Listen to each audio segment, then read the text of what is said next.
iniciar, Ana. Pronto.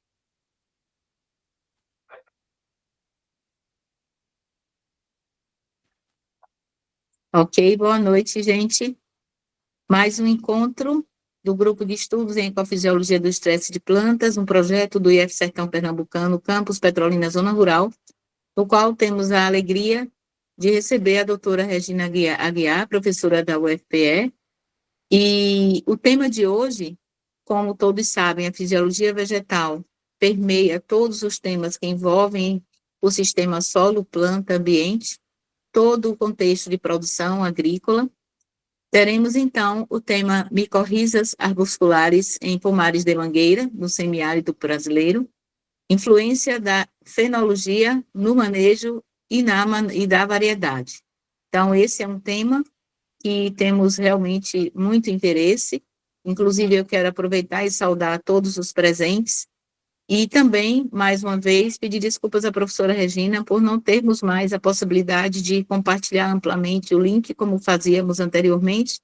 Com toda certeza, isso teria trazido muito mais pessoas para essa sala, dada a importância que esse tema assume para a agricultura, não só do Vale do São Francisco, como de todas as áreas produtivas com a cultura da manga.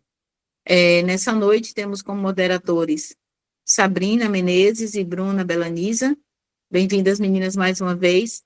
E eu silencio meu microfone para que vocês passem para os presentes as regras para que esse estudo aconteça com toda interatividade e produtividade, né? Que a gente sempre tem noites muito produtivas.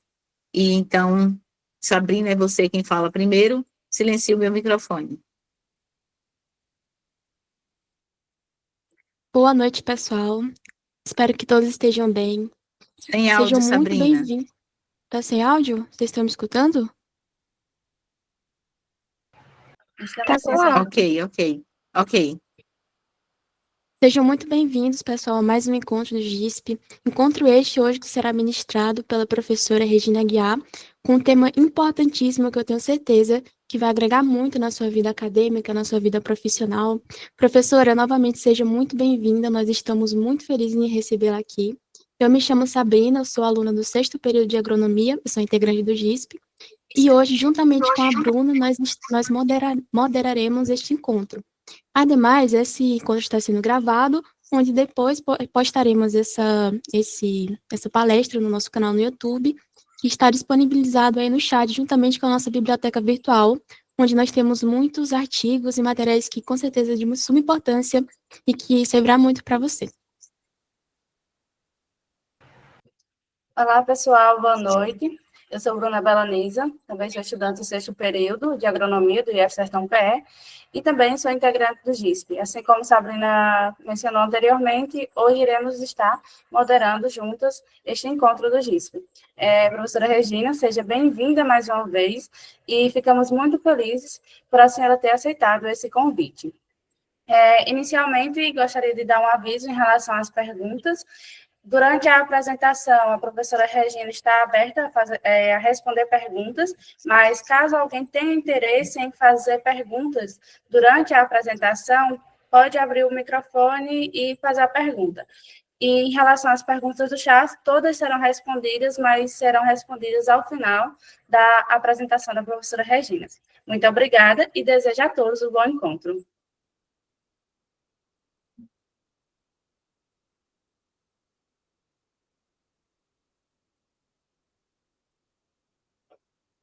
Então, podemos colocar o microfone os slides da professora Regina. Bem-vinda, professora. Muito obrigada mais uma vez. Pronto, deixa eu colocar no modo de apresentação.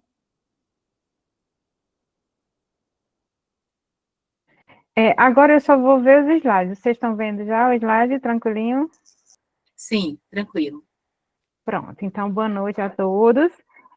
Agradeço por estar aqui presente no grupo de vocês novamente. Da outra vez foi a Alexia, que é aluna do doutorado, que estava apresentando o trabalho dela com micorrizas em acerola, e agora estou apresentando esse de mangueiras, né?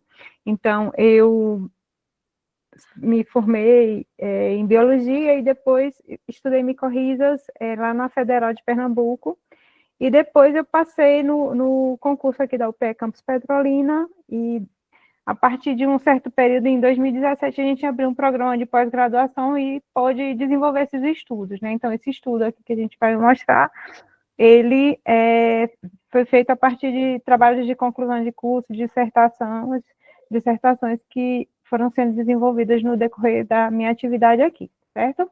Então, a gente vai ver esse tema. Então, para iniciar, a gente fala um pouquinho sobre micorrizas arbusculares. Eu não sei o quanto vocês conhecem, né?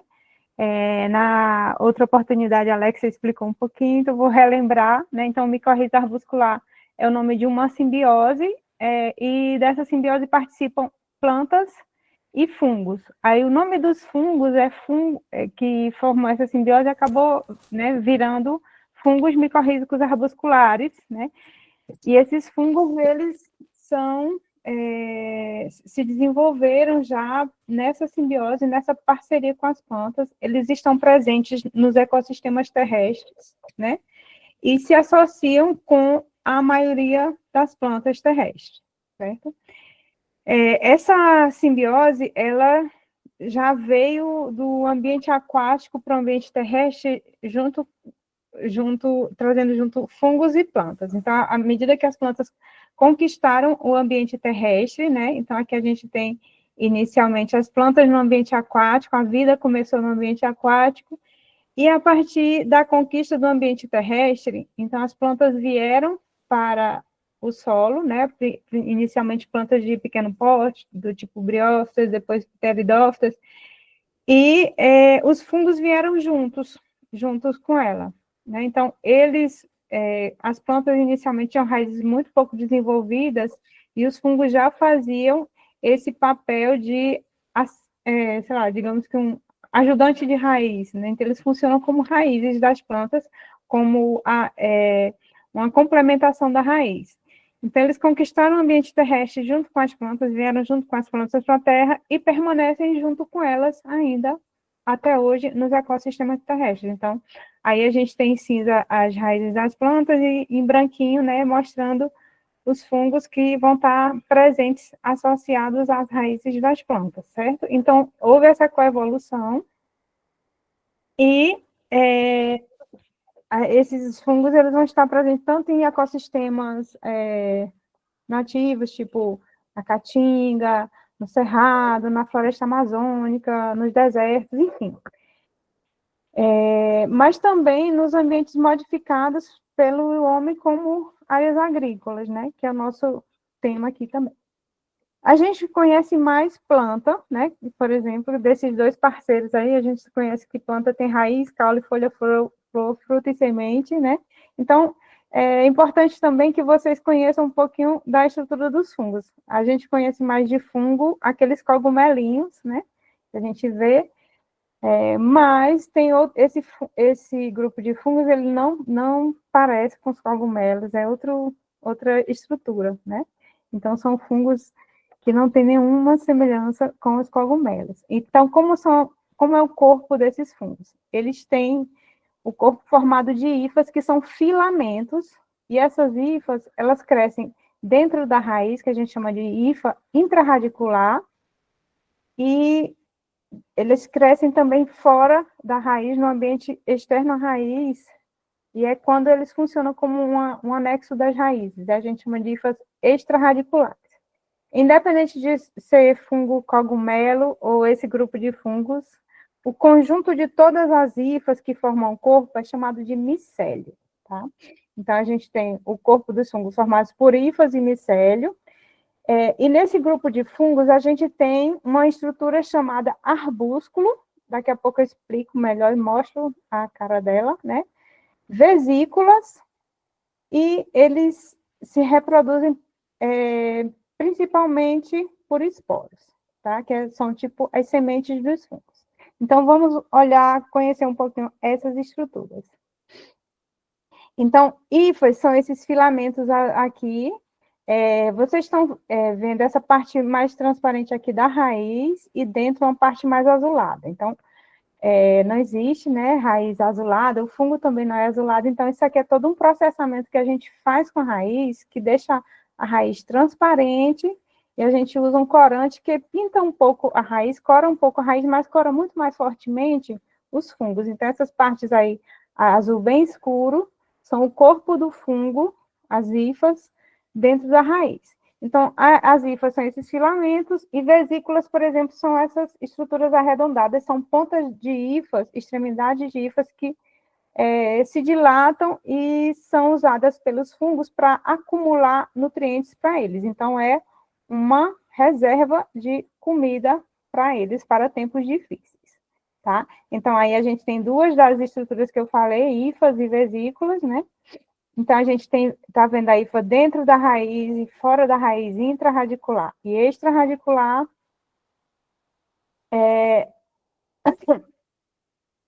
Os arbúsculos a gente está vendo aqui que são uma área mais concentrada de hifas dentro da raiz, certo? Então, não está com uma ampliação muito grande, esse aqui, então a gente vê mais assim. E aqui a gente tem vesículas que são estruturas arredondadas que são formadas pelos fungos micorrízicos dentro da raiz, que são aquela reserva de energia. Algumas espécies formam esporos dentro de raízes, certo? Então, a gente está vendo aqui, pode ter esporo dentro da raiz, então tudo aí que está azulzinho é através do corante. E aqui, ó, aquela parte lá aqui que a gente vê arbúsculo, se a gente ampliar mais ainda, a gente vai ver essa estrutura aqui, que ele se assemelha a uma árvore, né? Então, tem tipo um tronco e a parte parece com a copa da árvore, né? Então, essa hifa aqui, ela se ramifica dicotomicamente, então ela se ramifica em duas, depois a ponta dela em mais duas, então ela vai se ramificando dicotomicamente sucessivas vezes e acaba formando uma estrutura que parece com a árvore, né? Uma árvore em miniatura, então um diminutivo de árvore é arbúsculo. Então, são fungos micorrízicos, então, que eles formam a simbiose micorrízica, que eles se associam com as plantas, com as raízes, e eles sempre vão formar arbúsculos dentro das raízes das plantas, certo?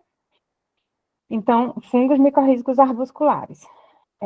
E aí, a gente tem o micélio extrarradicular, que são o quê? As hifas que crescem fora da raiz, então são esses filamentos branquinhos, aí, aqui esse marronzinho é uma raiz, tá certo?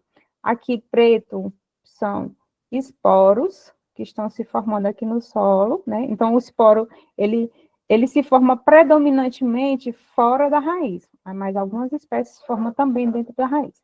Então, se a gente olhar aí para esses filamentos dos fungos, a gente vê que eles são muito mais finos e abundantes, né? Se a gente for comparar, que as raízes das plantas. E por isso, eles vão ter esse papel de ajudar as plantas a absorverem mais nutrientes e mais água do solo. Então, uma simbiose é sempre uma relação entre seres, né, que vivem juntos. Essas simbioses, elas podem ser benéficas, né, ou prejudiciais. Então, esse é um tipo de simbiose benéfica. Então, os fungos estão aqui, eles ganham casa, né, moram dentro das raízes, e eles vão ajudar as plantas, o benefício que as plantas têm é de ter aumentada a capacidade de absorção de água e nutrientes. Então, eles funcionam como ajudantes das raízes. O que as raízes fazem, né? Absorvem água e nutrientes, eles fazem isso também. Então, a gente tem aqui uma outra foto de uma raiz com hifas extrarradiculares, crescendo fora da raiz. Essa raiz não está corada, é uma raiz normal. E aí, ligada a essas hifas, a gente tem a formação de esporos no solo, tá? Então, essas são as partes dos fungos que a gente vê nas raízes e vê no solo, né? E esses esporos, eles são formados principalmente no solo, e eles ficam lá pelo solo para servirem de sementes de novas espécies de fungos que vão crescer, eles vão germinar e colonizar outras raízes, tá certo? Aí aqui tem um videozinho, vejam se a gente vê. que é interessante que ele mostra essa dinâmica de como os fungos micorrízicos arbusculares se associam com as plantas. Então, vou dar início ao vídeo. Ó, então, aqui a gente tem uma raiz marrom, e aqui a gente tem um código. Esporos são essas esferas brancas, né? Vai aparecer umas esferinhas verdes, que vão representar nutrientes, e azuis, que vão representar a água, tá? Então, a gente está vendo aqui uma raiz crescendo num solo onde tem esporos de fungos micorrízicos arbusculares. E vai ser dado um zoom aqui na raiz, ou nas células das raízes. Então, um esporo, ele vai germinar, formar uma hifa, né, que é esse filamento fino. A hifa, ela entra na raiz e cresce dentro da raiz, formando novas hifas, arbúsculos, vesículas. Se espalham dentro das raízes, essas hifas, e a partir das raízes, elas também se espalham no solo. Então, a partir dessa colonização... Eita. Deixa eu voltar.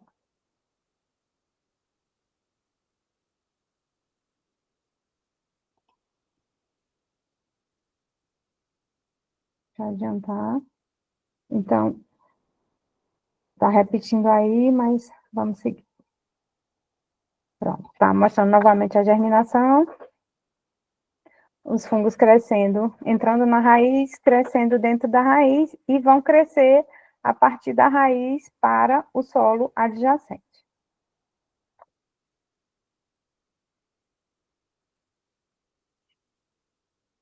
E agora a gente vê, além das bolinhas brancas dos fungos, a gente vê essas outras bolinhas que, essas azuis, representam a água do solo, e as verdinhas, os diversos tipos de nutrientes. Vai seguir o vídeo. Aí, dentro da raiz, crescem hifas para fora do solo e ajudam as raízes a absorver água e nutrientes, indo a áreas do solo onde, às vezes, as raízes não conseguem chegar. E, assim, eles têm esse papel de ajudar as plantas com a absorção de nutrientes e de água. Então, sobre essa questão da absorção de nutrientes, as plantas, elas têm 3 processos principais para absorverem nutrientes e água, né? Então, por fluxo de massa, que é quando as raízes sugam a água que tem no solo adjacente, e junto com a água vem um monte de nutrientes que estejam dissolvidos na solução do solo. Um outro processo é quando a raiz intercepta, ela cresce até onde está o nutriente e absorve lá ele, onde ele está. Então, no fluxo de massa, o nutriente é sugado pela raiz. Na interceptação, a raiz cresce até o nutriente, e na difusão, o nutriente caminha devagarzinho até a raiz, e chega até a raiz e é absorvido, né? Então, são esses os 3 principais processos.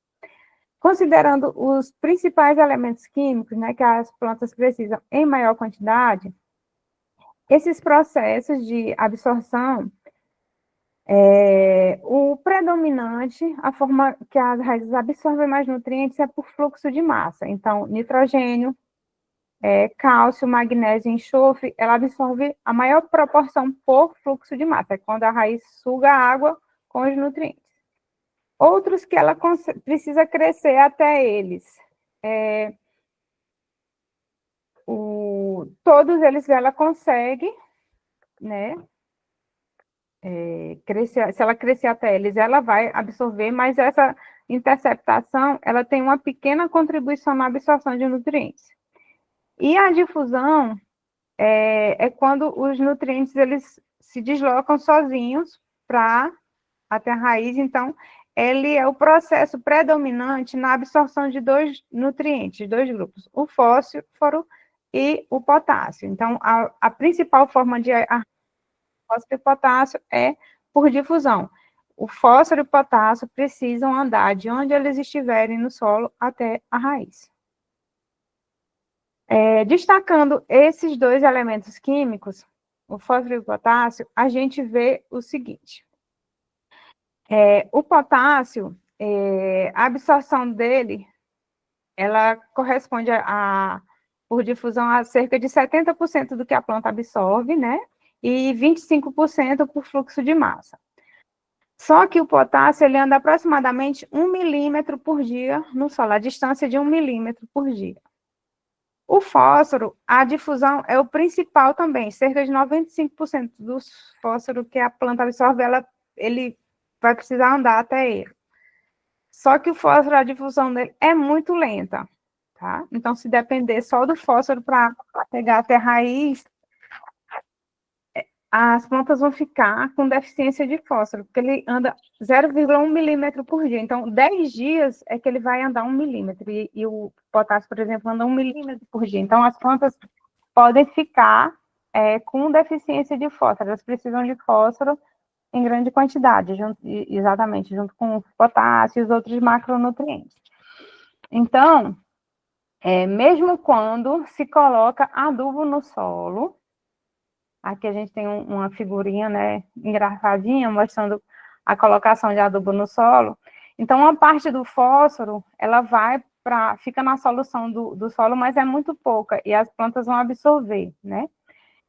E boa parte do solo, ele vai ficar preso, porque o fósforo é um íon muito negativo, e as cargas dele vão prendendo ele no solo, e isso faz com que ele ande muito lentamente até as raízes, certo? Então, a absorção de fósforo é uma questão muito delicada para as plantas, que ela sempre vai ter dificuldade, porque o fósforo sempre tem essa difusão muito lenta. Aí, se a gente pensar que o fósforo é um componente das células dos seres vivos, por exemplo, da membrana, então todas as membranas de todas as células vão precisar de fósforo para serem construídas, porque elas são construídas com fosfolipídios, a maioria. Vai ter fósforo também no ATP, que é adenina trifosfato, que é a energia da célula. Então, as células precisam de fósforo para construir membrana, para construir a molécula de ATP, que vai fazer o transporte de energia. E outro ponto importante que tem fósforo nas células é no DNA, né? Então, no DNA de todas as células, né, nos cromossomos, sempre vai ter fósforo. Então, o fósforo é requerido em grande quantidade nas células, porque ela usa na membrana, na energia e no DNA. Então, as plantas, os animais, todos os seres vivos vão precisar bastante de fósforo, né? Então, aqui está a vantagem da associação micorrízica. Os fungos, eles vão ser sustentados pelas plantas, as plantas fazem fotossíntese, produzem a comida delas e dão uma parte para os fungos, e em troca, os fungos vão ajudar as plantas a absorverem água e nutrientes, né? Mas água e nutrientes, as raízes das plantas sabem absorver, né? Só que, independente disso, o fósforo é sempre um nutriente problemático para ela conseguir absorver, e elas sempre vão precisar de grandes quantidades de fósforo, né? Porque ele é usado em muitas estruturas e processos. E aí, a gente entende por que essa simbiose começou, né, na saída das plantas do ambiente aquático para o terrestre, e que permanece até hoje. As plantas não ficaram independentes, digamos assim, dos fungos. A parceria continua favorável, benéfica e interessante até o tempo atual, certo? Então, nessa parceria, a principal coisa da parceria é essa coisa do fósforo, né? Então, a gente fala de fósforo, mas os fungos micorrízicos ajudam a absorver todos os outros nutrientes e também água. A gente fala muito do fósforo porque as plantas têm muita dificuldade em obter fósforo, tá certo? Então, tá aqui no processo, as plantas produzem as substâncias verdinhas, que é glicogênio e triacilglicerol, e elas são transferidas para os fungos. Aqui é uma célula da planta, e essa roxinha é a célula dos fungos. E os fungos absorvem água e nutrientes, especialmente o fósforo. Eles juntam um monte de fósforo, fazem um polifosfato, e esse polifosfato é transportado para a célula da planta. E assim, essa é a base principal desta simbiose. que começou, né, desde a conquista do ambiente terrestre, está presente até o momento. Então, uma planta associada ao micorrízico arbuscular, ela vai ter a capacidade de absorver água e nutrientes muito além do que de onde a raiz conseguiria alcançar. Então, as raízes, por exemplo, das plantas, elas, se dependessem só das suas raízes, por fluxo de massa, intercepção e difusão, elas conseguiriam absorver água e nutrientes de uma região menor. Se elas estiverem colonizadas por micorrizas, que aqui estão representadas por esses filamentos amarelinhos mais finos, elas conseguem absorver água e nutrientes de uma área bem maior do que ela conseguiria. Consequentemente, as plantas vão ter uma parte aérea, né, mais bem desenvolvida do que elas teriam se dependessem somente de suas raízes. Então, uma raiz não micorrizada, a gente tem dois quadros aqui, uma raiz não micorrizada, essa clarinha, e aqui essa área em torno dela rosa mais forte é a região de onde ela consegue obter fósforo. E sozinha, só esforço da raiz, dela crescer até a raiz e o fósforo andar até ela, né? Então, as duas partes trabalhando.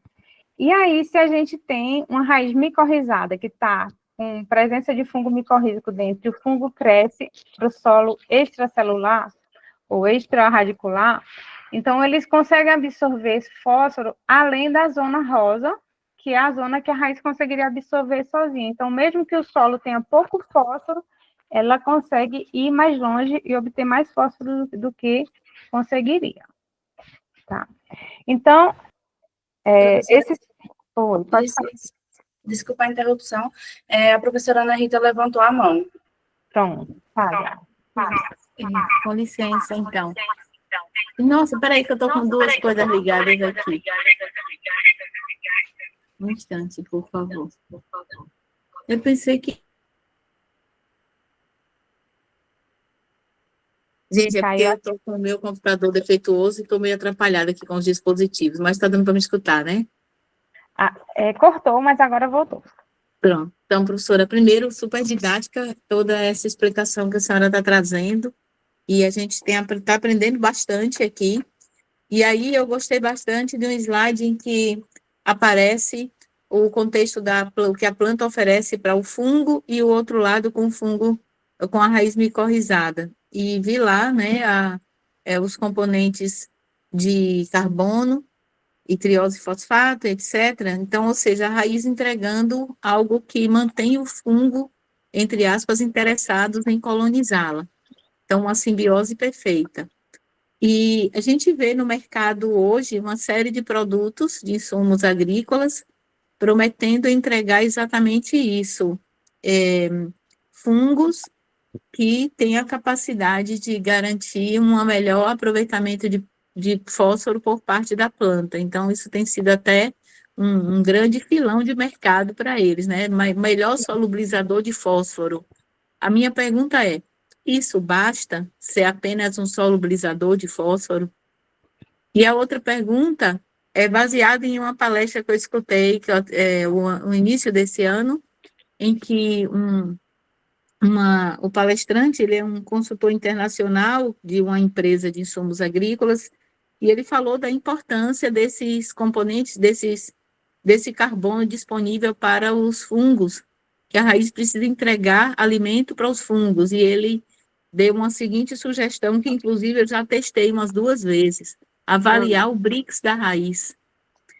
Eu acho que você falou dessa coisa, né? Pois é, achei aquilo muito curioso, e aí já experimentei 2 vezes, ainda não tenho valores de referência para todas as situações, mas já encontramos realmente situações bem distintas em áreas tratadas com micro-organismos de raiz de planta não tratada. Se a senhora puder comentar um pouco sobre isso, eu agradeço. Pronto. Então, os micro-organismos solubilizadores, eles são interessantes também porque eles ajudam a liberar o fósforo para as raízes numa maior proporção, certo? Então, que a solubilidade do fósforo é muito baixa na solução do solo. Então, um solubilizador vai aqui, ó, deixa eu voltar. Um solubilizador, vai aumentar a passagem do fósforo da parte presa para a parte da solução do solo, que é o que ela consegue, por exemplo, absorver por fluxo de massa. Mas mesmo assim, como o fósforo ele é bem eletronegativo, né? Então é complicado, assim, um solubilizador ele não vai dar uma proporção muito grande de disponibilidade, né? Mas sempre ajuda. Eu acho que também não é uma coisa com um fator só que vai resolver. Eu acho que tem que tentar usar o máximo de fato, tem que adubar, botar solubilizado, micorriza, todos os que podem contribuir, que contribuam, porque a gente entende o quanto é essencial, né, esse macronutriente para chegar na planta. Aí, assim, essa questão do BRICS, a gente pode pensar, você que entende aí da parte de como analisa e tal, precisaria pensar. Eu não conheço muito, eu precisaria ler um pouco e ver o que vocês fazem para ver se dá para fazer algum tipo de mensuração, né? De ver alguma planta com micorriza versus uma sem, e aí avaliar esse BRICS aí, ver como é a metodologia, viu? Não. Então, é algo que eu gostaria de conversar junto, que de repente a gente pode criar ou melhor, aprimorar uma metodologia simples de avaliação de realmente se o resultado da interação entre o fungo e a raiz está funcionando bem. Pronto. Aí, assim, nessa simbiose, a gente vê benefícios diretos e indiretos. Então, os benefícios principais são a absorção de água e nutrientes. Então, a planta, para ela viver, se desenvolver, produzir a parte aérea, frutos, o que seja, ela vai precisar de água e nutrientes. As raízes conseguem fazer isso? Conseguem, né? Mas com os fungo micorriza consegue melhor. E aí, o que acontece? As plantas podem ter uns benefícios indiretos. Então, se uma planta está bem hidratada e mais bem nutrida, ela vai conseguir produzir as substâncias de crescimento dela, os hormônios, né? Não vai ter limitação desse metabolismo secundário. Ela pode estar mais forte, ela estando mais forte, ela pode apresentar uma maior resistência ou tolerância a patógenos. Elas também vão, essa região onde as hifas estão se desenvolvendo, é uma região que também favorece a multiplicação de outros micro-organismos benéficos do solo, certo? Então, aí ficou com micro-organismo com 2 Os, enfim. Era uma redação mais antiga. E aí, se a planta está mais bem nutrida, hidratada, ela vai ser mais tolerante a estresses ambientais, estresses de temperatura, estresse hídrico, então ela consegue ir mais longe e buscar mais água. E tem também benefício, porque a rede de hifas, aqueles filamentinhos, eles também contribuem para a agregação do solo. Então, tem vários benefícios diretos e indiretos dessa simbiose. Então, aqui... Professora. Oi. Com licença, desculpa atrapalhar. O Rondinelli tem uma pergunta, um comentário para fazer para a senhora. Pode. Boa noite, Pro. Tudo bom? Rondinelli aqui. Deixa eu abrir aqui a câmera, fica melhor assim. Eu gosto de me aparecer. É melhor do que falar só com o computador, né? Tá, vamos lá. É uma pergunta e às vezes é um questionamento. A gente fala sobre muito de fungos micorrízos, né? Para essa liberação do fósforo do solo para a planta. Eu pergunto, na condição que nós vivemos hoje, que a gente faz muito uso da fertirrigação, ou seja, semanalmente, e já existe mecanismo ou metodologia que a gente faz isso diariamente. Esses sais, eles prejudicariam esses fungos micorrízicos, já que a gente vai ter cloro, vai ter enxofre, vai ter cobre e outros metais aí. Pronto. Então, assim, ó, existem, assim, alguns estudos, principalmente em condições controladas, que dão indicações assim, a micorriza, ela é boa quando tem pouco fósforo, solo pobre em fósforo, que não é o ambiente agrícola, né? O ambiente agrícola, para funcionar e produzir bastante, tem que ter fertilizante, né? Aí, assim, vou deixar essa questão suspensa só um pouquinho, que a gente vai abordar ela daqui a pouco. Então. Com dados. E outro questionamento, também para... Outro questionamento não, uma pergunta, um questionamento. Seguinte, não seria interessante, por exemplo, para quem já trabalha com agricultura, né, vamos para a nossa realidade, com agricultura irrigada. O que eu vejo de análise de solo, que a gente, quando vai fazer uma análise e vai interpretar, a gente vê pouco o produtor pedindo fósforo remanescente, que é aquele fósforo que fica retido no solo. Aham. Seria interessante já para o produtor, nessas análises, pedir esse fósforo para a gente identificar esse fósforo que está retido nas partículas do solo, também conhecendo também a análise física do solo para ver o que tem de cargas positivas e cargas negativas. A tendência é mais ter as cargas positivas da argila e da matéria orgânica, né? Aí os negativos vão ficando presos neles, de um modo geral, é o que mais acontece. E aí tem a ver, às vezes, com o pH e tudo pode ser alterado. E em relação ao fósforo, eu não sei bem se eles avaliam P total ou P lábio, então tem que ver, assim, se o que eles já estão avaliando, se não é já o P total, né? Mas, no final das contas, os produtores, né, querem que a produção aumente. Eles não vão ficar, já tenho tanto, vou botar mais um pouquinho. Não. Então, assim, né, eu acho que eles não dão muita bola, não. Quer que funcione. E a gente vê nas análises, de um modo geral, eu já peguei análise com 500 ppm de fósforo, ou seja, na minha concepção, a planta vai ficar em deficiência porque esse fósforo não está liberado para ela, apesar da quantidade. Isso, porque o fósforo, ele sempre vai ficar preso no solo. Não tem jeito. Aí os solubilizadores ajudam e tal. Aí tem as cargas, né? Então tem muita coisa assim que afeta. Então eles sempre vão botando mais. E assim, uma análise de fósforo, né? Tem um custo, né? Aí às vezes eles nem se importam de fazer para ver como é que tá, se realmente precisa. Isso é que eles só vão somando. É o modus operandi. Eu não sei se tem muito o que fazer em relação a isso. Ok. Obrigado. Mas assim, eu vou dar uns dados na Mangueira, aí a gente conversa mais sobre essas que você levantou, tá bom? Então, assim, um efeito benéfico também é favorecer a microbiota, né, outros micro-organismos do solo.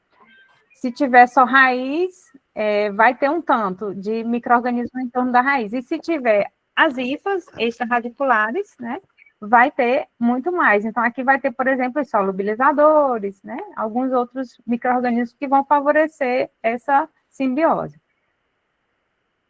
ou esse desenvolvimento da planta. Então, deixa eu seguir. Outra coisa para a gente saber é que no solo, as plantas já têm rede social faz tempo, tá? Elas estão conectadas via o Wi-Fi delas são os fungos micorrízicos arbusculares, certo? Então, as hifas, elas não ficam restritas de um determinado fungo a uma planta só. Elas se conectam com a planta e se conectam com as vizinhas e vão andando no solo. Então, uma mesma planta pode estar associada a várias espécies de fungos micorrízicos, né? Uma espécie de fungo pode estar conectando várias plantas e também fazer esse transporte nessa planta, digamos, lá da esquerda, que está associada ao fungo azul, né? Vai que essa região aqui está com pouco fósforo, então o fungo ele cresce além do solo, ele pode trazer fósforo de longe, interconectando as plantas vizinhas ou o solo vizinho, tá? Então existe toda essa conexão que tem lá no solo, tá? Então essa simbiose, além de fatores das plantas e dos fungos, entra também atua também sobre ela efeitos do solo, do clima, do manejo agrícola. Então, tudo isso vai afetar essa simbiose, né? Pode favorecer, prejudicar, e em vários aspectos, tá certo? Então, aqui tem algumas interações possíveis, a gente falou já de agregação, os fungos favorecem a agregação, o solo fornece nutrientes através deles, eles recebem energia das plantas, favorecem a nutrição dela e a fisiologia. Então, tem todas essas interações que vão acontecer, né? Então, quando a gente fala da simbiose, ela é o fungo e a planta, mas vai além disso. Vai ambiente e vai manejo, né? Se a gente pensar em questão de ambiente agrícola. Aí aqui eu vou trazer para vocês resultados de 4 estudos que a gente já fez sobre micorrizas arbusculares em pomares de mangueira. O primeiro é um experimento de campo na Embrapa, e esse experimento teve adubação verde e revolvimento do solo. Então, a gente estudou a colonização micorrízica. A gente tem vários tipos de dados. Poderia trazer também dados de esporos, mas eu foquei só em colonização micorrízica. Aquelas estruturas lá dentro das raízes, tá certo? Então, vou trazer para vocês algumas coisas que a gente vem vendo. Então, a fenologia da planta, se a planta está na fase vegetativa, na fase de floração, de frutificação, afeta as micorrizas, e a gente foi investigar, tá? E esse foi o primeiro estudo que a gente fez, foi dentro desse experimento de campo, e a partir daí a gente começou a fazer estudos em pomares comerciais e vendo outras variáveis, tá? Efeito do manejo, das variedades, de fatores do solo, fatores físicos, e também da aplicação de bioinsumo, que é uma coisa que está muito em alta por agora, certo? Então, vou trazer para vocês esses resultados. Esses resultados são de 4 trabalhos que foram feitos aqui no nosso grupo, né? 2 estão publicados e 2 estão em processo de preparação de artigos. Então, um deles é com o Fábio Freire, que fez a conexão aqui, né? E deu a oportunidade da gente estar aqui. Pronto. Então, nesse experimento de campo, estava sendo aplicada adubação verde com misturas de plantas, 3 tipos de misturas de plantas, e essa aplicação de adubação verde era feita ou por revolvimento do solo, ou só por deposição superficial, sem revolvimento, né? Então, a gente avaliou e foi acompanhando essa colonização no decorrer das fases fenológicas das plantas para ver se tinha efeito, né? Que os estudos com fenologia eram mais assim, nas estações do ano, primavera, verão, outono, inverno, então por aqui é tipo assim, seco, chuvoso, então a gente avaliou nas fases fenológicas. E a gente viu, né, que as diferentes misturas de plantas tinham algum efeito, então aqui tem essas 3 curvas dentro de cada gráfico, esse tem um com deposição superficial e com revolvimento do solo, então mesmo nas 2 situações, com solo revolvido, solo não revolvido, então entendemos que quando revolve solo, quebra aquela rede de hifas, bagunça um pouco o Wi-Fi lá das plantas, né? E aqui é uma avaliação de colonização total. Então, a gente faz aquele processo na raiz, bota o corante azul e vai observar para verificar a presença dentro das raízes de hifas, vesículas e arbúsculos. Então, aqui são a proporção de hifas que tenha algum tipo, ou todos os tipos, né, algum desses tipos aqui. E a gente foi vendo que a colonização no período vegetativo ficou tipo entre 30% e 50%, aumentou um pouquinho na fase de floração, e na frutificação, que é quando a planta precisa de mais água e nutrientes para formar os frutos, né, ela aumentou para acima de 80%. No solo revolvido e no não revolvido. Os diferentes adubos verdes, de 3 tipos, tiveram algum efeito pequeno, mas nada muito, né, notório. Então, aqui a gente vai vendo, assim, aí essa adubação verde não era exclusiva, era a adubação verde mais complementada, era uma complementação da fertilização mineral, né, da adubação com adubação inorgânica. Aí aqui são a proporção de vesículas, aquelas estruturas arredondadas que os fungos formam para guardar comida para eles dentro das raízes das plantas. Então, a gente viu que ela acompanha mais ou menos a curva da colonização total. Então, quando a simbiose está em menor proporção, a formação de vesícula também está em menor proporção, sei lá, de 10% a 30%, 40%. E aí, quando aumenta a colonização total, a produção de hifas, a formação de hifas, os fungos guardam mais no período da frutificação, certo? Então, são coisas que a gente foi explorando, né? Então, a partir desse foi o primeiro trabalho. E aqui a formação de arbustos, que são aquelas estruturas que são especializadas nas trocas de nutrientes e fornecer mais fósforo para as plantas. Então, na fase de vegetativa e de floração, a formação de arbustos foi menor, variou entre 3% e 15%, né? 0% e 15% no revolvido e no não revolvido também. Então, aumentando aqui na fase de floração. Quando a planta precisou mais, teve mais arbúsculo, os fungos guardaram mais, né? Então, vejamos, eu esqueci o nome do rapaz que falou da questão dos fertilizantes. Então, realmente, assim, alguns trabalhos dizem que quando bota fertilizante, a simbiose não funcionou, as plantas não vão precisar porque já estou colocando bastante. E a colonização micorrízica, né, dá uma indicação de que não é bem assim, que mesmo colocando os nutrientes, a parceria micorrízica é relevante para ajudar na absorção, né? Então, é uma coisa que a gente vai vendo, que a gente fica pensando, às vezes, que micorriza não é relevante em área agrícola, com fertilização, digamos, completa ou excessiva, às vezes, né? Aí, aqui a gente também fez uma avaliação contrastando o grau de colonização micorrízica com o teor de fósforo no solo, né?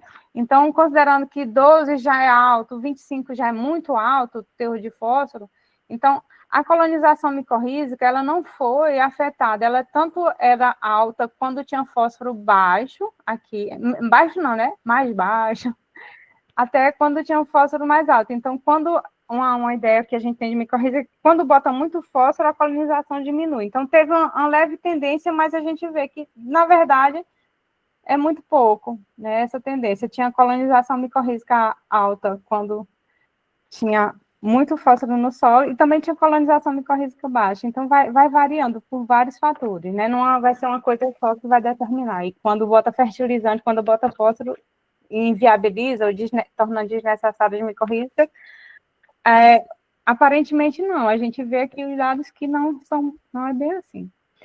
E aqui um outro trabalho que foi em pomares comerciais, aí aqui a gente comparou o manejo, né, 2 manejos, duas fazendas cultivando manga palmer, uma com um manejo, outra com outra, a gente vê que a curva de colonização é semelhante, só que o manejo não revolvido favorece mais a colonização, a atuação dos fungos micorrízicos que no manejo revolvido, né? Então, eram 2 manejos de 2 fazendas. Aí aqui, a gente vê que a tendência das vesículas era serem formadas na fase que a planta vai estar com maior colonização, né? Da mesma forma que foi no experimento 1, no primeiro estudo, lá nos pomares do experimento de campo. E os arbúsculos, eles foram aumentando no decorrer do tempo, sendo mais baixo na período vegetativo da planta e mais alto no de frutificação. Aqui a gente tem também a avaliação do conteúdo de fósforo nesse estudo e da colonização total, né?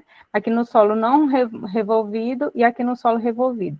Então, no solo revolvido, o fósforo estava em uma proporção menor, né? Mas a gente vê que a colonização micorrízica, ela varia entre 30% e 80%, meio que independente da quantidade de fósforo no solo. Com fósforo baixo, com fósforo alto, ela está em colonizações altas. A mesma coisa aqui, ficou numa faixa maior, entre 40% e 80% também, uma faixa mais estreita, né? E aqui a gente tinha teores de fósforos maiores ainda e a colonização ainda alta, acima de 50%, de 60%.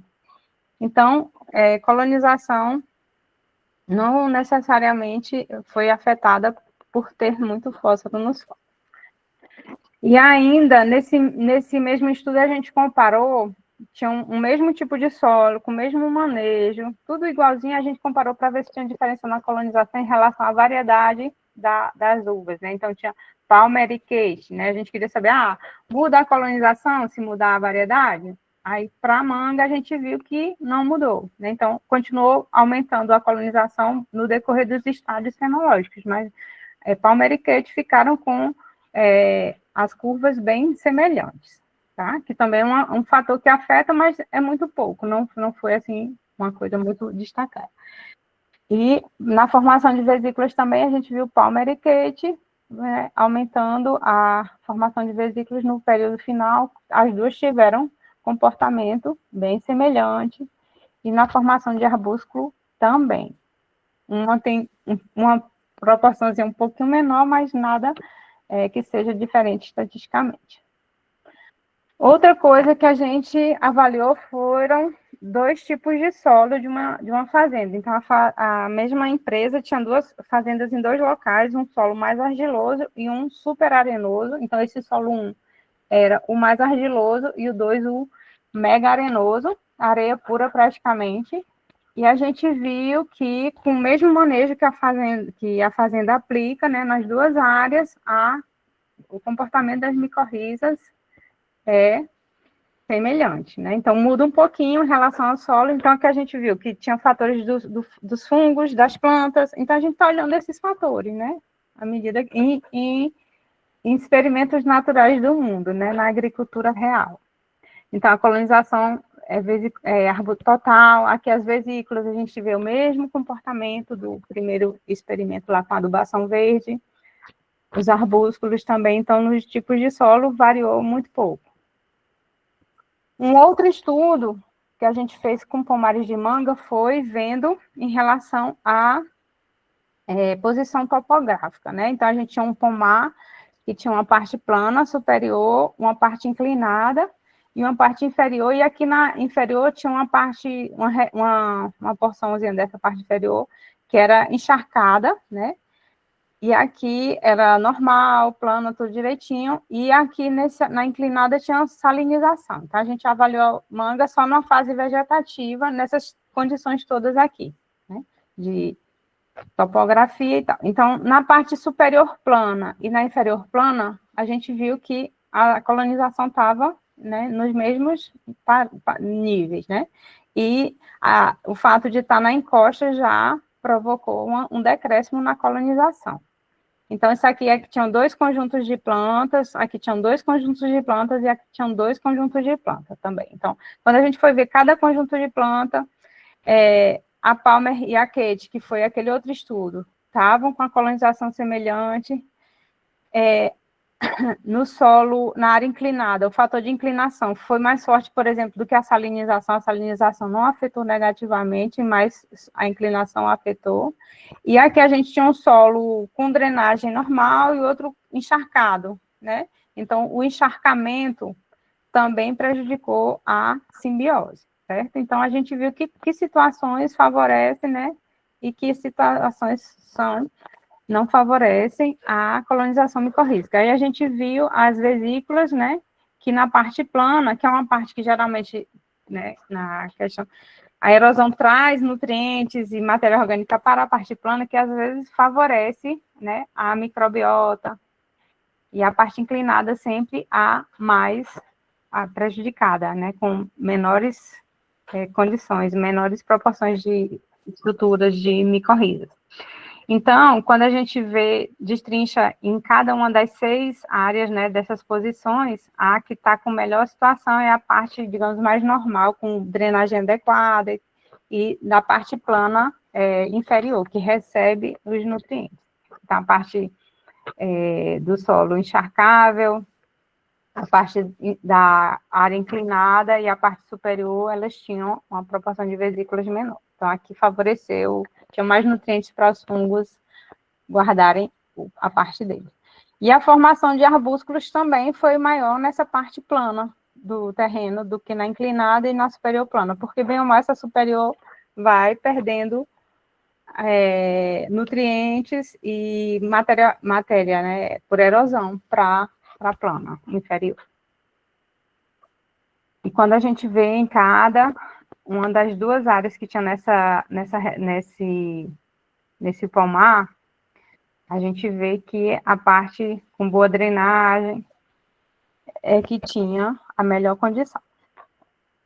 E o último estudo que a gente fez foi num pomar comercial, a gente viu a fenologia, dentro da fenologia que a gente viu que a fenologia era um fator que a gente precisa levar em conta, né, para fazer análise, não pode coletar num pomar de manga em qualquer período e comparar com os outros, porque dependendo da fase fenológica, ele está em uma situação diferente. E a gente viu fatores do solo, declividade, né, que a gente já tinha visto só no período vegetativo, a gente viu aqui em todas as fases, e encharcamento, que a gente tinha visto no outro estudo só no vegetativo. Então, esse estudo, né, mostrou para a gente um cenário diferente, que a gente já estava com o histórico de ver a colonização crescendo no decorrer dos estádios fenológicos, e aqui não.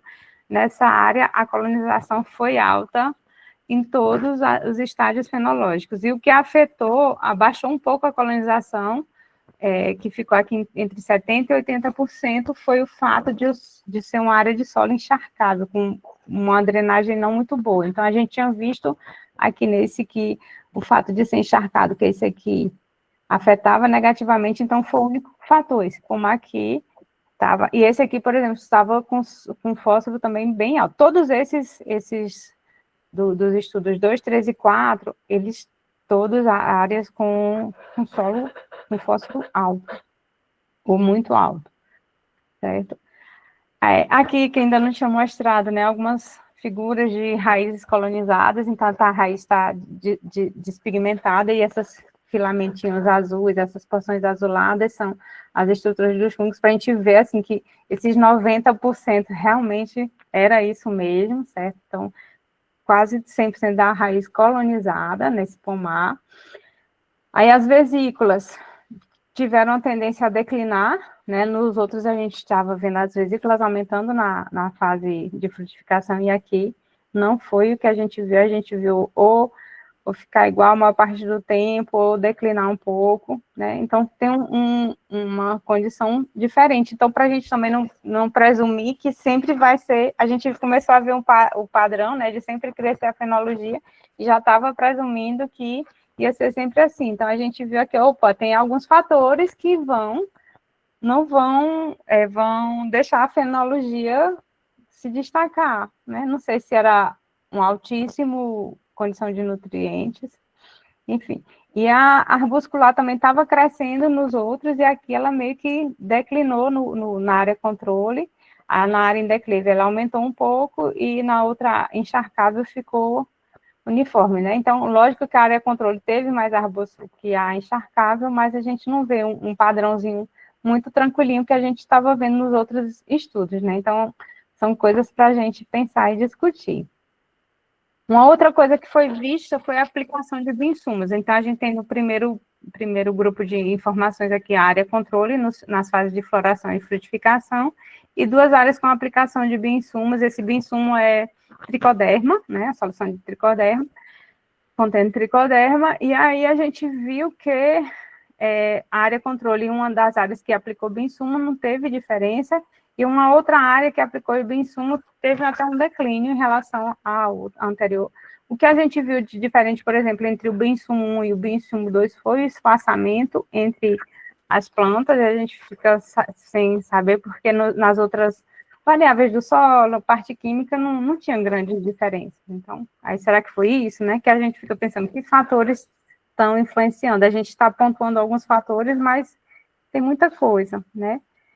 Aqui as vesículas, a gente viu declínio na vesícula, a gente tinha visto crescimento nos estudos anteriores, na fase de frutificação, então uma ficou igual, a outra cresceu, então a gente vai ter situações bem variadas, né? Então, isso traz para a gente a percepção de que a gente precisa ter um banco de informações muito maior para ter conclusões. Então, nos 2 primeiros estudos, a gente já estava achando que a fenologia, né, sempre vai crescer na manga, né? E não foi bem assim. Aí, né? Então, é isso. Esses são os trabalhos que a gente tem feito em pomares de mangueira, esses resultados que a gente tem tido até aqui, né? A gente sai dessa coisa das micorrizas só de casa de vegetação, em experimento em condições controladas, e a gente passou para estudar o mundo real, né? E ver, ok, será que as micorrizas realmente não estão atuando, né, nas áreas agrícolas com toneladas e toneladas de fertilizantes, né? Será que elas está diminuindo? Então, na verdade, não. Elas, por mais que se coloque um monte de fósforo lá, as micorrizas estão presentes em alta proporção nas raízes. Então, a gente vê que a simbiose, ela tem o seu papel, mesmo com esse manejo agrícola que a gente conhece. E aqui fico à disposição para as questões que vocês possam trazer.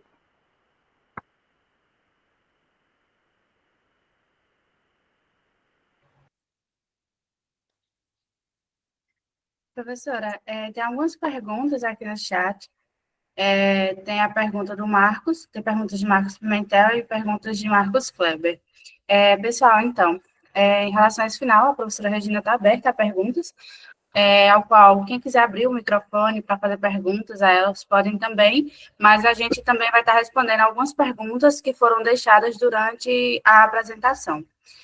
A primeira pergunta delas, professora, foi a do Marcos Pimentel, ele perguntou, dependendo do status de nutrição do solo, os FMA podem se tornar drenos? E Marcos Kleber perguntou se essas cargas são dependentes de pH. Certo. Então, assim, Desculpa, só para, na verdade, eu afirmei que as cargas são dependentes de pH, as cargas de solo.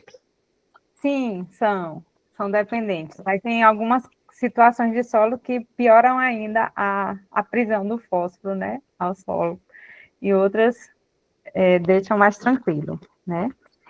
Em relação ao cedreno, assim, veja, as micorrizas, essa simbiose, ela tem benefícios para os dois, mas tem custos, né. A planta tem um custo para sustentar os fungos, e os estudos, eles indicam assim, quando passa de X% de fósforo na solução do solo, elas deixam de ser simbiontes, mutualistas, benéficas, e elas passam a ser parasitas. Não sei se, de fato, isso no mundo real se estabelece já que a colonização está alta, né? Então, imagino que se fosse para uma situação de dreno ou parasitária, ia diminuir a colonização, ia trancar as portas, né, fisiológicas para os fungos, e isso não acontece, né? Então, a gente não viu acontecendo muito, né? Então, eles falam, a simbiose em tal condição é parasitária. Não sei, né? Às vezes é muito estudo, assim, de telar, de casa de vegetação, em um mundo controlado na redoma, e a agricultura vai além disso, a gente precisa estudar isso no mundo real, né? Então, mas os fungos são muito pequenos, a proporção de massa deles é muito pequena em relação à planta, então vai ter um custo, tem um custo, mas é um custo que ela paga, ou a raiz, ou a planta, ela investe em raiz, em construir raízes para chegar até o fósforo que ela precisa, ou ela investe em sustentar os fungos, que são, né, os filamentos mais finos. Pode ser que se juntar tudo, né, tem um custo, mas ela vai ter um custo, ou de raiz, ou de fungo, né, eu acho, minha percepção.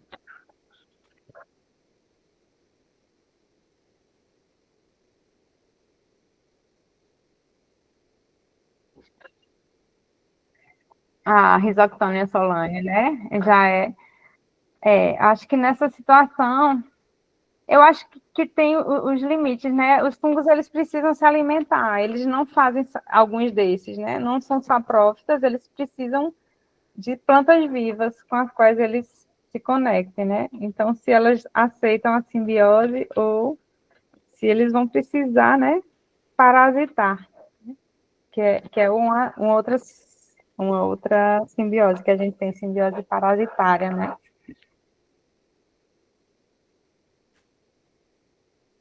Professora, nós temos uma pergunta agora do Marcos Kleber. Pode ficar à vontade, Marcos Kleber.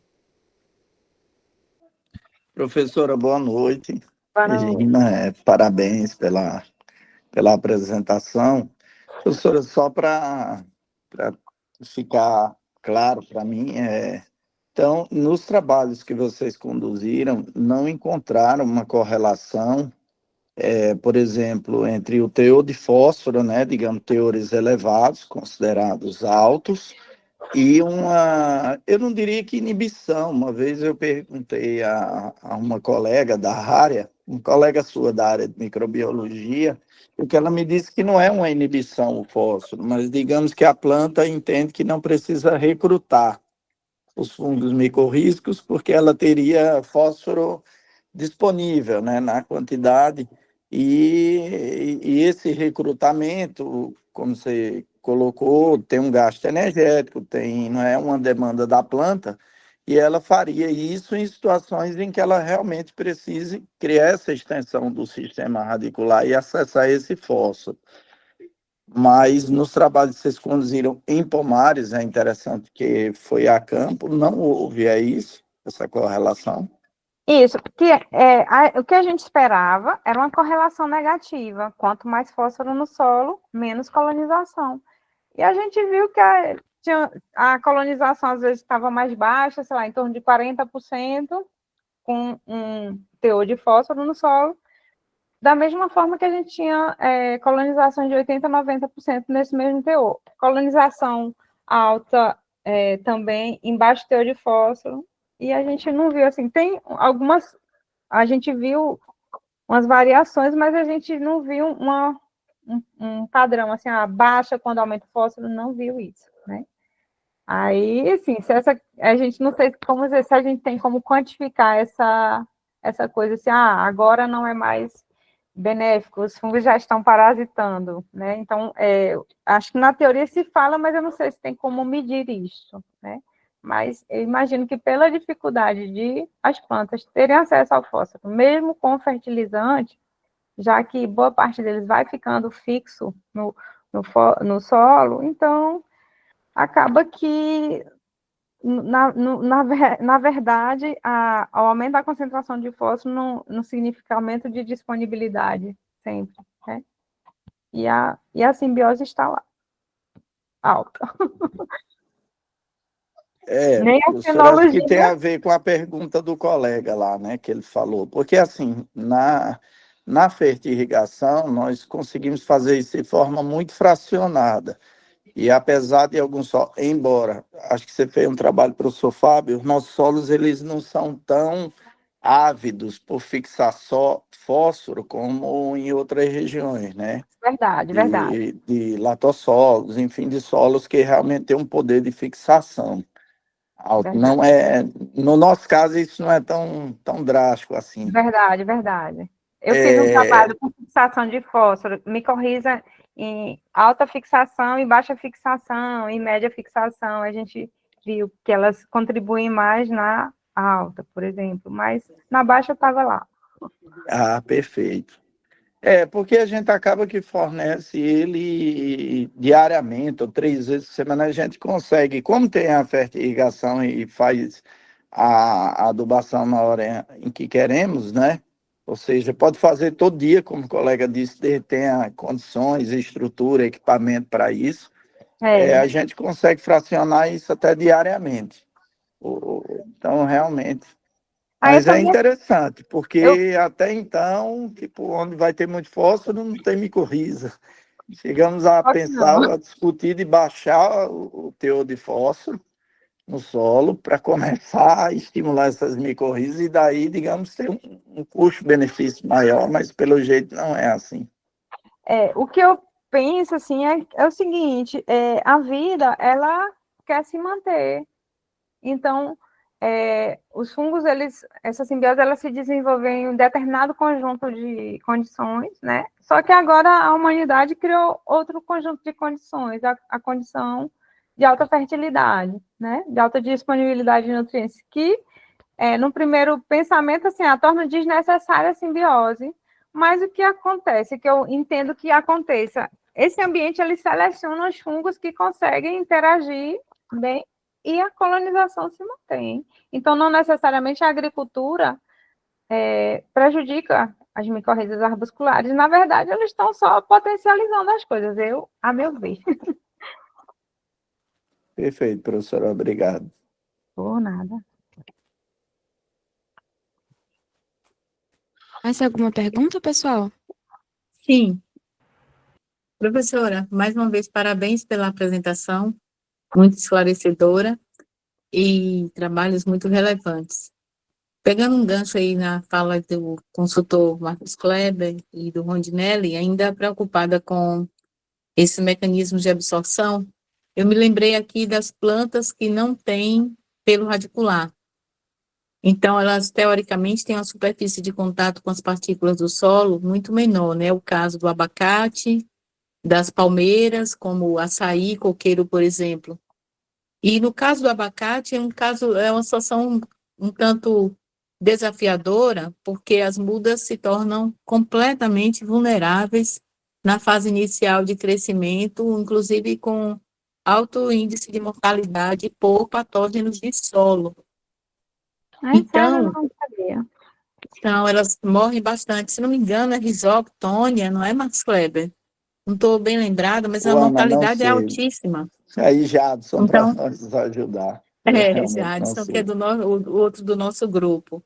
Então, assim, o único contato da planta com a superfície com o solo realmente é a epiderme da raiz. Então, ela tem que estar realmente trabalhando bem, uma epiderme íntegra e sempre renovada para que a planta consiga interagir com a solução do solo, com todo o seu sistema, né? Mas sem pelo radicular. E aí, realmente, não sei se, nesse caso, a contribuição dos fungos arbusculares se torna ainda maior, ao meu ver.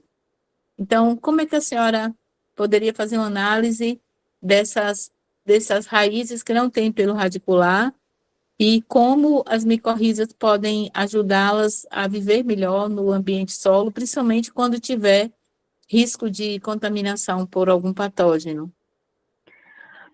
Ó, eu não sei se essa questão do abacate, né, se, por exemplo, se tem a ver com a reserva, né, da semente que é violenta, o caroço, digamos, do abacate, né, e aí, de repente, ele não precisa desses pelos, mas às vezes são coisas assim que são coisas da evolução, né, de repente tinha pelo, aí foi sendo, digamos, desnecessário, aí foram perdendo, né? Então, assim, eu já fiz um trabalho, mas a gente não publicou, ainda está em fase de análise, com umas palmeiras, já participei de um. Então, são raízes difíceis até de analisar, né? Mas eu lembro que tem uma colonização relativamente alta, acho que deve estar em torno de 50%, né? Que é bastante. Então, eu acho que as plantas, elas já vão se desenvolvendo, né? Elas vão precisar das raízes também para fixação, né? Para manter ela em pé lá no solo, né? Toda uma coisa também de fixação, mas e além da nutrição, então elas já contam com as micorrizas, né? Todo o solo vai ter, né? A não ser que seja um solo assim passou por uma degradação assim violenta, né? Mas tem propago e vai estabelecer a simbiose. Então, eu imagino que essa questão dos pelos pode ser plantas que já deram um passo além. Os pelos não estão resolvendo muito, em vez de gastar com pelo, eu gasto com fungo.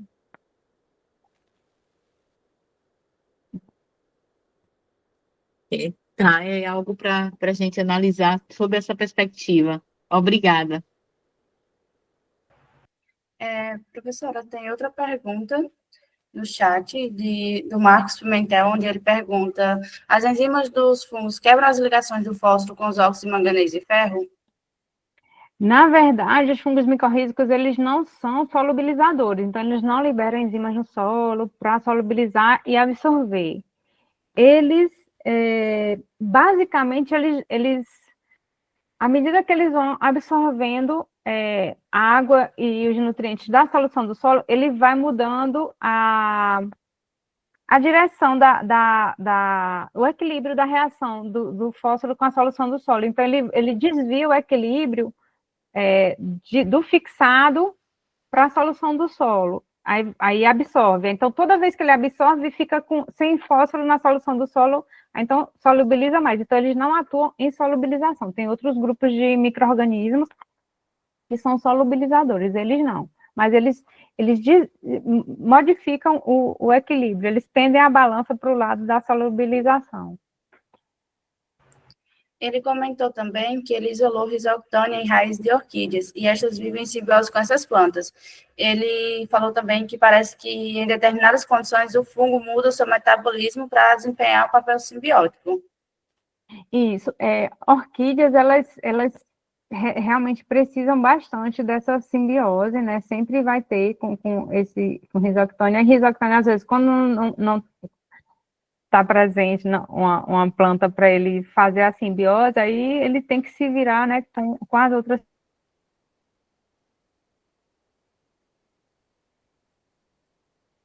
outro tipo, né? Então, essa aqui é a micorriza arbuscular, né?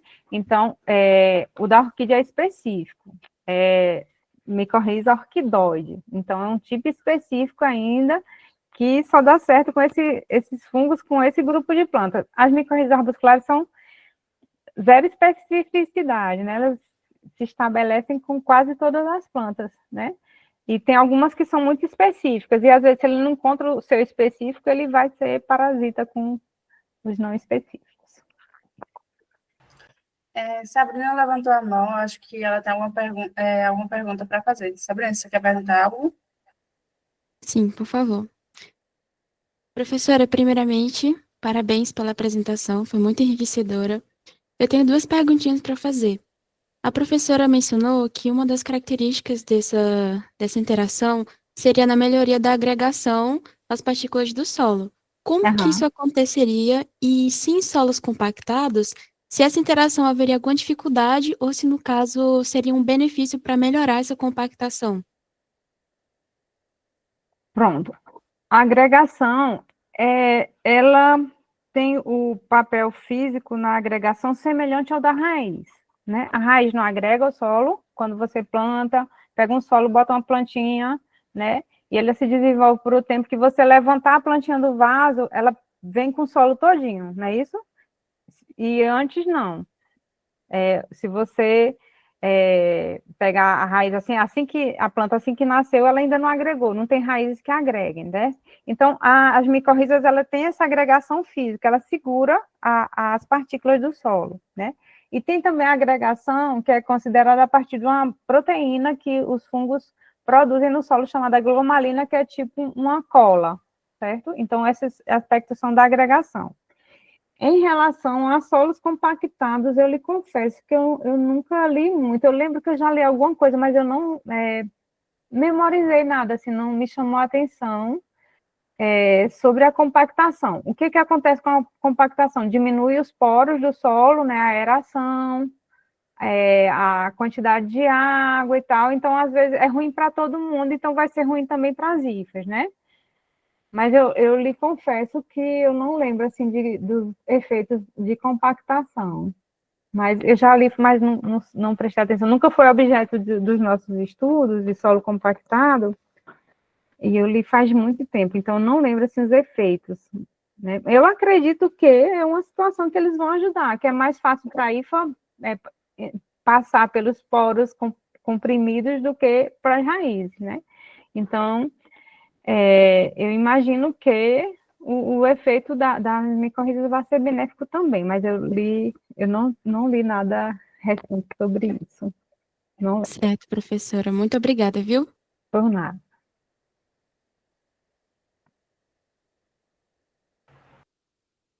Então, alguém tem mais alguma pergunta?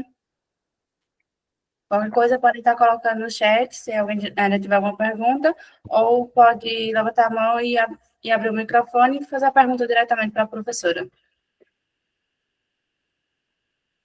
Professora, tem programa de mestrado associado às suas pesquisas? Sim, esses trabalhos que a gente fez, 3 deles são de mestrado e um foi um TCC. Você poderia passar informação sobre como funciona o programa, quais são os campos que os acolhem? Pronto, então eu faço parte de um programa de pós-graduação aqui na UPE Campus Petrolina. Na verdade, ele é multicampo, ele tem também em Garanhuns e Nazaré da Mata, aqui em Pernambuco, né? E é em ciência e tecnologia ambiental, né? Então, tem alguns temas, né, relacionados a questões ambientais, não é sobre micorrizas o programa. Então, acho que tem eu e outra professora que trabalhamos com micorrizas, mas tem professores de outras áreas, né? Então, o processo seletivo deve estar abrindo entre agora, por volta de outubro, novembro, né? E aí tem gente, assim, de botânica, ecologia de polinização, mudanças climáticas, salinidade do solo, química do solo, biocarvão, tem um monte de colegas, né, de áreas. Então, a gente tem biólogo, tem geógrafo, tem engenheiros agrônomos, administradores. Então, tem várias áreas, né, incluídas nele, então, as ciências ambientais abrangem várias áreas do conhecimento e várias abordagens, né? Então, esses aqui são as abordagens que a gente faz, né, do meu grupo, mas tem vários colegas trabalhando com trabalhos bem bacanas, certo? Então, se alguém tem interesse em seguir no mestrado, né, são bem-vindos aí, sempre vocês olhem lá o currículo do povo, vejam as áreas que vocês gostam e pode ser uma oportunidade também para vocês. Então, no site da UPE a gente encontra essas informações. Sim, sempre são postas, tem o site do próprio programa, o nome do programa, a sigla, né, do programa é PPG-CTA. PPG-CTA, ok. Ciência e Tecnologia Ambiental. Aí tem Obrigada. lá Campus Petrolina, viu? Aí eu posso mandar quando estiver aberto para a Camila, que eu tenho contato dela, e teve agora mais um rapaz daqui do grupo falou comigo, eu posso também mandar quando estiver aberto, divulgar. Sim, por favor, é o Matheus Agra. Pronto, Matheus, eu vou salvar aqui seu contato e eu mando, tá bom? Perfeito. Pronto, Bruna, eu acho que se não tivermos mais perguntas, podemos encerrar o nosso estudo de hoje.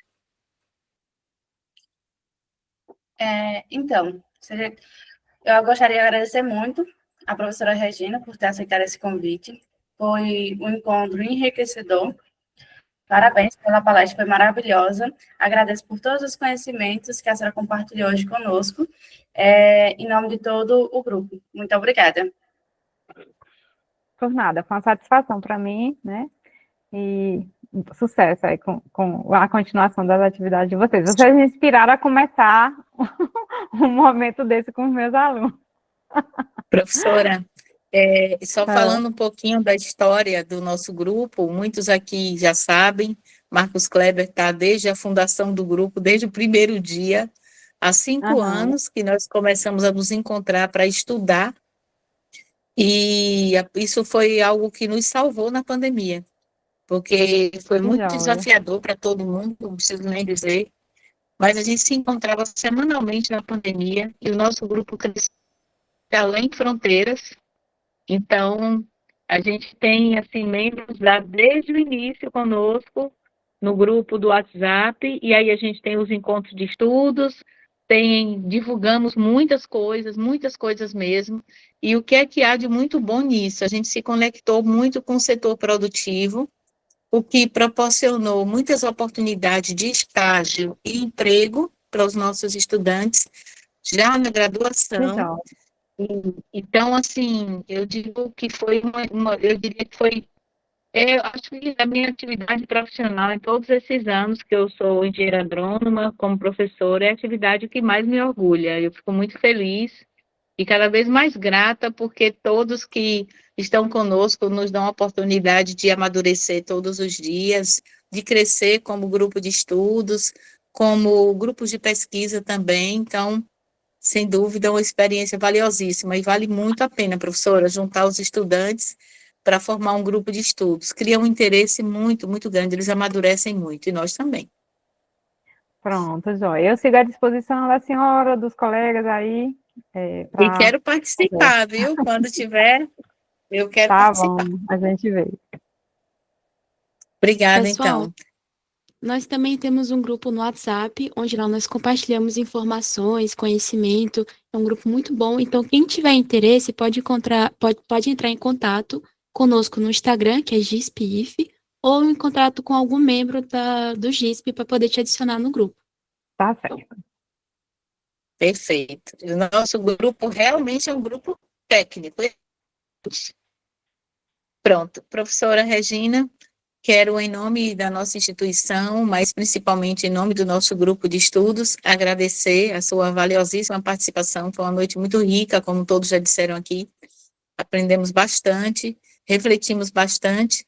Também agradecer aos participantes todos, especialmente aos consultores Marcos Kleber e Rondinelli Barbosa, que trouxeram as contribuições aqui através das suas perguntas.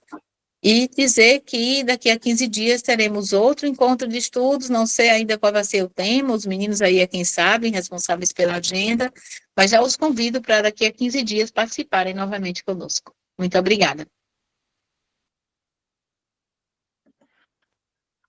Obrigada também, boa noite a todos. Boa noite. E obrigada também, Bruna e Sabrina, Camila e Matheus. Por Até nada, nós quem breve. agradecemos. Podem encerrar a Tchau, tchau. gravação, então.